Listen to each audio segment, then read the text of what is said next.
apa yang kita lakukan pada hari ini, kesediaan kerajaan lakukan ini, ia boleh dianggap sebagai satu unsur intervensi oleh kerajaan, oleh Kementerian Pertahanan, kerana tanpa intervensi ini tak mungkin anggota-anggota kita akan dapat berpeluang membeli rumah-rumah.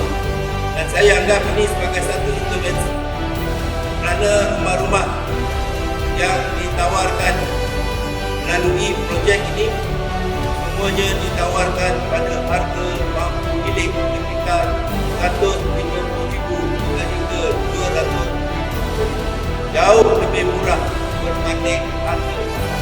Jika tak ada intervensi ini, tak mungkin anggota kita boleh buat membeli rumah.